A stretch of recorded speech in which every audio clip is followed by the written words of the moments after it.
By now, you've probably heard our estate planning expert, David Carrier, talk about the PACE program and why it's such a good option for families wishing to provide care for loved ones at home. Well, David is joining us here today with more insight and help. Welcome to 8 West. So let's start from the beginning and remind people what the PACE program exactly is. What does it cover? Well, here's the problem. The problem you got is, for a long time there, last year, nursing homes, long-term care facility, very dangerous place for an older person to be because of the COVID. They didn't know how to deal with it. There was court orders and the governor's orders that said you had to go there. Very bad situation. And so you've got a lot more people caring for each other at home. The problem with that is half the time the caregiver spouse dies first, plus you're 80 years old, 70 years old, whatever, caring for your spouse. You're not doing as good a job of it as you might think. Yeah, so let's talk about what the PACE program then covers. Would it help with medication, everything, and house cleaning and all that? Everything. Okay. PACE covers everything. They come out to the house.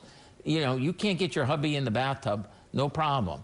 They send out a couple of strong guys, you know, personal hygiene they call it, 2 or 3 times a week. Now you get a shower, right? Now, you know, they take care of that stuff. They do light housekeeping. For some of our clients, they're doing the grocery shopping, chores around the house. I mean, that's the sort of the day-to-day stuff, but it's all your doctors. It's all your specialists. There's no donut holes. There's no co-pays. There's no nothing. You need a hospital bed? Here you go. A wheelchair? Right there. Hoyer lift, no problem. All right, so what's different now, and since really the beginning of these extra government programs because of COVID, what is different about the PACE program? Yeah, so what PACE does, you know, it's the at-home care program, it's all-inclusive care, that's what PACE, that's what the A in PACE is, all-inclusive, right? And the really neat thing about it right now, it's sort of an opportunity, is you can qualify without going through the 5-year look back. If you've got a financial, you've got a cottage, you've got a business, maybe you've got excess savings, right? Which, oh, they don't like you to have savings. You can't have any savings, right? But you've got savings. There are ways, I'll just put it that way, there's a trust you can do, and we tell them about it, but there's no hiding. We tell them what we did, but when you put assets in the trust, now they don't count anymore. Like tomorrow, they don't count anymore for PACE. And the tragedy is we've seen, I can't even tell you how many, just this year, where you've got the client comes in because the kids can't take care of mom and dad, right? Because mom was doing it, she had a massive stroke. Dad had a heart attack. You know, all those things happen. The kids come in and they say the same thing. They're like, I had no idea Dad was doing so much. Right. That's why you're putting him in the ground today, because he was doing that and now the kids can't make that level of commitment. They've got jobs. Well, they have jobs, kids, the sandwich generation. We call these people who are squeezed in between. So the PACE program, so that's one opportunity for people to get the support they need, maybe to keep their loved one at home, if that's what they decide to do. Exactly. And we know that conditions have really improved in these long-term care facilities. Yes, they have. There's no question. Especially with the vaccine. So we're really turning the corner in that respect. But PACE really may still be a good option for people. Who wants to, you know, I was talking to a doctor a couple weeks ago. He goes, you know, there's 2 ways that people go into a long-term care facility. I said, oh, what are those 2 ways? And he's like, unconscious or kicking and screaming. Hey, that's reality.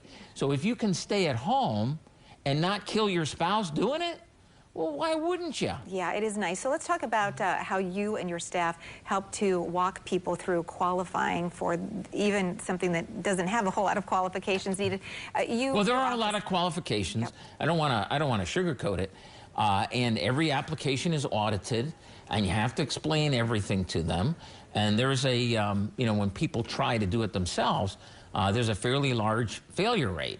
Well, you know, we've been at it now 31 years. I mean, over 31 years, you figure out a couple of things about how to deal with folks, how to present an application, you know, and we tell them everything. Right. Yeah. And all part of really that long-term plan that people should have to get ready for eventually, you know, we're not getting out of this planet alive, right? So we might as well plan for So what I've happens heard. So to our I've heard. stuff when Yeah. we can't use it anymore. Yeah. How would people go about connecting with you and your team? Well, you know, the easy way is just to give us a call, right? So if you're caring for a loved one at home, or if a friend of yours is doing that, you know, we've got on the website, under the free workshop thing, we've got all kinds of videos on there. You can watch the videos. But, you know, really, in a crisis situation, just call us. We'll get you in a week. It doesn't cost you anything. We do a discovery meeting first with one of our paralegals. They get just sort of the, you know, just the facts, ma'am, just the facts, right? And then you'll meet with myself and one of our Medicaid, one of the Medicaid team. And we'll just develop some options for you. Maybe it doesn't work for you. Maybe it's not right. But, you know, so often we're dealing with the aftermath. And there's nothing more tragic than a situation that could have been solved. I'm telling you, it just gets me every time. I just had it happen. I mean, I'm a little worked up about it. Because when this happened, and it's like, you know, and then they tell me things like, oh, I've been reading your stuff in the newspaper. Great. Oh, I've been listening to your radio show. Wonderful. Oh, you and Terry, so nice on 8 West. Hey, super duper. Yeah. And you didn't pick up the phone? Right, I know. Yeah, and it is easy, and you have a great team there also to help. Oh, I am so proud of the team. I got to tell you, we just added another senior person from Department of Health and Human Services, decided to, you know, come over to our side. They saw what we were doing. You know, have been watching us for a few years, and when they were ready to retire over there, then they joined the team. Yeah. There's just so much expertise, so many years of knowledge, and you know, there's about 45 of us now, I think, something like that. 7 attorneys and paralegals and everybody. All the support staff. Yeah. Yeah. Well, thanks, David. Thanks for stopping by, Wes. Thanks for having me.